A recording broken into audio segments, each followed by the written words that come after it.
नमस्कार दोस्तों, स्वागत है आप सभी का। दोस्तों, मेरी कहानी अगर पसंद आए तो प्लीज़ मेरे चैनल को सब्सक्राइब जरूर करना। एक बार एक धोबी था। उस धोबी के पास एक गधा था जिसका नाम था उद्धवत। उद्धवत दिन भर कपड़ों के गठरों को इधर से उधर धोबी के साथ अपने पीठ पर लाद कर ढोया करता था। धोबी एक बहुत ही कंजूस और निर्दय व्यक्ति था। वह अपने गधे के लिए कभी भी चारे का प्रबंध नहीं करता था, जिसकी वजह से वह गधा बहुत ही कमजोर हो गया था। धोबी गधे को बस रात में खुला छोड़ देता था ताकि वह पास के खेत के मैदान में जाकर अपने लिए अनाज चर ले। निकट में कोई चारागाह था नहीं, जिसके कारण थोड़े मोरे घास उस गधे को खाने को मिलते थे, जिससे वह बहुत ही दुर्बल पशु हो गया था। एक रात जब वह गधा किसी खेत में घास खा रहा था तो उसे एक गीदड़ से मुलाकात हुई। गीदड़ ने उससे पूछा, आप इतने कमजोर क्यों हो गए हैं गधे महाराज? गधे ने बहुत ही दुखी स्वर में बताया कि क्या करूं, दिन भर उसे काम करना पड़ता है और उसे खाने को कुछ नहीं मिलता। रात को लाठी मारकर घर से भगा दिया जाता है और यही सब घास खाने को मिलता है, जहाँ पे उसका भरण पोषण हो नहीं पा रहा है। इसी कारण अंधेरे में इधर उधर घूम करके जो मिल जाता है वह खा लेता है, तो ऐसे में तो वह दुबला पतला होगा ही ना।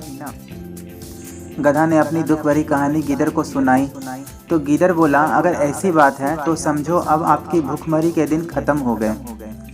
यहाँ पर पास में ही एक सब्जियों का बहुत बड़ा बाग है, जहाँ पर तरह तरह की सब्जियाँ उगी हुई हैं। खीरे, ककड़िया, तोरी, गाजर, मूली, सलगम, बैगन, सब कुछ वहाँ बहुत सारे उगे हुए हैं।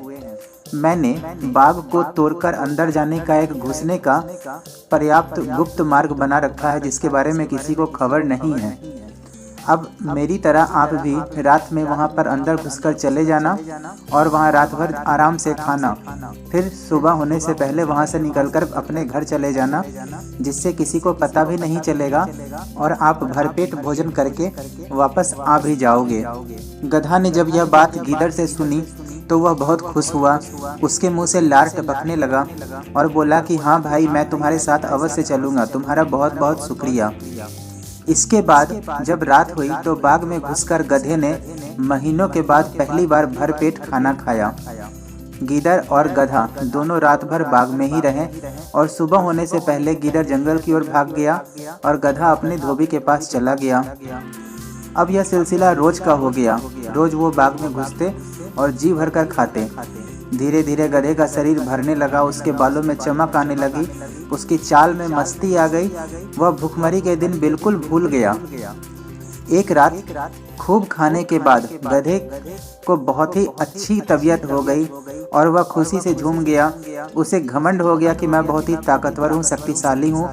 खुशी से झूमने के कारण वह इधर उधर कूदने और फांदने लगा। गीदड़ ने चिंतित होकर पूछा, मित्र यह क्या कर रहे हो? तुम्हारी तबीयत तो ठीक है? गधा आंखें बंद करके मस्त स्वर में बोला, मैं बहुत खुश हूँ, मेरा पूरा पेट भरा हुआ है, मैं बहुत ही ताकतवर महसूस कर रहा हूँ अपने आप को और मैं अच्छा भोजन करके एकदम झूम उठा हूँ। अब मुझे खाने के बाद गाना गाने की आदत है और मैं गाना गाऊंगा। सोच रहा हूँ कि मैं ढेंचू ढेंचू राग गाना शुरू कर दूं।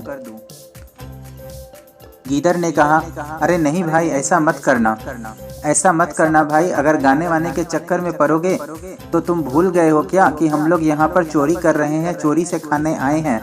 यह मेरा या तुम्हारा घर नहीं है, ऐसे में मुसीबत को न्योता क्यों दे रहे हो? गधे ने टेढ़ी नजर करके गीदड़ को देखा और बोला, अरे गीदड़ भाई, तुम तो जंगली जानवर हो, जंगली के जंगली ही रहोगे। संगीत के बारे में तुम क्या जानो? गीदड़ ने हाथ जोड़े बोला, मैं संगीत के बारे में कुछ नहीं जानता, केवल अपनी जान बचाना जानता हूँ। तुम अपना बेसुरा राग अलापने की जिद छोड़ो, उसी में हम दोनों की भलाई है। गधे ने गीदड़ की बात का बुरा मानकर हवा में दुलती चलाई और शिकायत करने लगा, तुमने मेरे राग को बेसुरा कहकर मेरी बेइज्जती की है।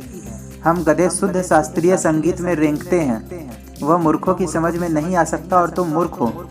गीदड़ बोला, गधे भाई, मैं मूर्ख सही, जंगली सही, पर एक मित्र की नाते मेरी सलाह मान लो और अपना मुंह मत खोलो, बाग के चौकीदार जाग जाएंगे। गधा हंसा और बोला, अरे मूर्ख गीदड़, मेरा राग सुनकर बाग के चौकीदार तो क्या, बाग का मालिक भी फूलों का हार लेकर आएगा और मेरे गले में डालेगा। अब गीदड़ समझ चुका था कि गधा अपनी बुद्धि के कारण गधा क्यों है। उसने बोला मन में कि ठीक है गधे भाई, तुझे पिटना है तो तू पिट जा, मैं क्या कर सकता हूँ। फिर उसने बड़ी चतुराई से काम करके गधे को प्रणाम करके बोला, गधे भाई मुझे माफ़ करना, मुझे अपनी गलती का एहसास हो गया है। तुम सच में महान गायक हो। मैं मूर्ख गीदड़ तुम्हें कहाँ पहचान सकता हूँ। मैं भी तुम्हारे गले में माला डालने के लिए फूलों की माला लाना चाहता हूँ। तुम एक काम करो, मेरे जाने के 10 मिनट बाद तुम गाना शुरू कर देना, ताकि 10 मिनट के बाद जब तुम्हारा गायन समाप्त हो तब तक मैं भी तुम्हारे लिए फूल मालाएं लेकर लौट जाऊं। गधे ने सर्वसम्मति से सर हिलाया। गीदड़ वहां से सीधा जंगल की ओर सरपट भाग गया। गधे ने उसके जाने के कुछ समय बाद सोचा कि अब गीदड़ मेरे लिए फूलों की माला लेकर आ रहा होगा, इसलिए वह मस्त होकर रेंकना शुरू कर दिया। उसके रेंकने की आवाज़ सुनते ही बाग के चौकीदार जाग गए और उन्हें समझ में आ गया कि बाग में कोई गधा है जो ढेंचू ढेंचू के स्वर में राग आलाप रहा है और रेंक रहा है। वह लाठी लेकर दौड़े और जिधर से रेंकने की आवाज़ आ रही थी वहां पहुंचते ही गधे को देखकर चौकीदार बोले, यही है वह दुष्ट गधा जो हमारा बाग चर रहा था। बस सारे चौकीदार डंडों के साथ गधे पर मिल गए और गधे को पीट पीट कर अधमरा कर दिया। इस प्रकार गीदड़ तो अपनी जान बचाकर भाग गया, लेकिन गधा को बहुत ज़्यादा पिटाई लगी। दोस्तों, यह कहानी हमें बहुत ही अच्छी शिक्षा देती है। यह बताती है कि अपने शुभचिंतकों और हितैषियों की नेक सलाह हमेशा माननी चाहिए।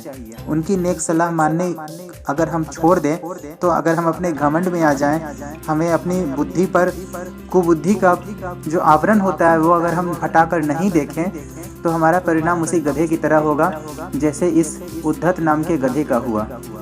इसलिए हमेशा दूसरों की सलाह, जो अच्छी सलाह आपके शुभचिंतक हैं, आपका भला चाहते हैं, उनकी सलाह मानने भी शुरू करिए और अपने घमंड, अपनी ही जिद पर अड़ी रहने वाली बात को छोड़ दीजिए। दोस्तों, मेरी कहानी अगर आपको अच्छी लगी तो प्लीज़ मेरे चैनल को सब्सक्राइब जरूर करना और वीडियो को लाइक और शेयर जरूर करना। धन्यवाद।